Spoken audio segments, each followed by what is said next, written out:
The sky was clear. The dog had not come inside voluntarily in 6 years. Ray was 55 years old and cattle rancher. And the dog had been with she for 2 years without a single behavior that could not be explained. The 4-year-old Catahoula leopard dog, Merle, 65 pounds, had habits as fixed as furniture. It slept in the same spot, ate at the same hour, moved through the house in the same sequence. She had owned it long enough to know its rhythms the way you know a person's breathing pattern, below the level of conscious thought, part of the background fabric of the life. That fabric had changed. Ray could not yet say how, but something in the house felt differently weighted on the side where the dog was. The 3 grandchildren, ages 4 to 9, grandkids visiting, was in the house. That fact did not change Ray's reading. It should have. June looked at the dog and said, "Probably just a phase." Ray nodded. Both of them were wrong in the particular way people are wrong when they have already decided. On the first day, Ray noticed but filed it away. It was unusual, not alarming.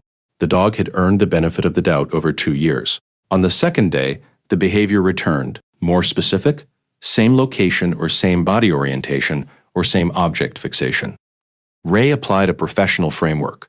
She was cattle rancher. She had frameworks for this. On the third day, Ray tried to redirect. The dog could not be redirected. On the 5th day, Ray physically separated it from whatever it was fixating on. It returned within 4 minutes. On the 6th day, when Ray kept it in a different room, it began making a sound it had never made before.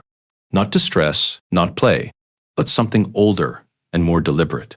That was the sound Ray could not classify. And because she could not classify it, she made a note. That note, written at the bottom of a grocery list and then transferred to her phone, had a timestamp that would later matter. The behavior escalated. Each new day added one layer of intensity. The dog was not asking, it was telling.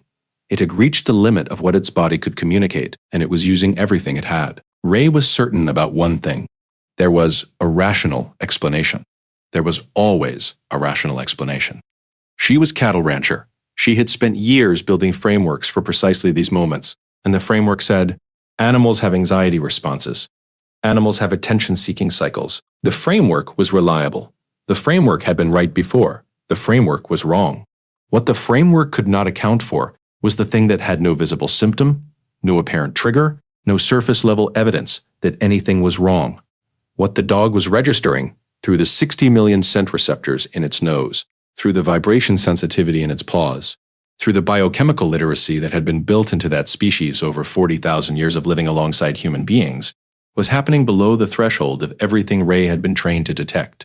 The moment of crossing came quietly, a small change, a number slightly off, a color that seemed wrong, a sound or a stillness or an absence that Ray's professional knowledge recognized, 1 second too late, and Ray's body recognized first. She was moving toward the door before the thought had fully assembled. The National Weather Service meteorologist was direct. They asked their questions without softening them. When they had the answers, they used the language of their profession, which is a language built around precision and time. They said, "That cell was on the ground 4 minutes after your dog came inside." They did not finish. They did not need to. If you stay for stories about what animals sense before we do, you're in the right place. Subscribe so you don't miss the next one. Ray sat with what the National Weather Service meteorologist had said. She sat with it the way you sit with something that rearranges the furniture inside your certainty. The indoor pacing. Not anxiety, the specific shelter corner. Command to others. She had misread all of it. Every signal, every repeated behavior, every escalation. She had used every professional tool available and had still been looking at the wrong question. The dog had been looking at the right one. Has your pet ever done something that made no sense until it was the only thing that did? Tell us in the comments.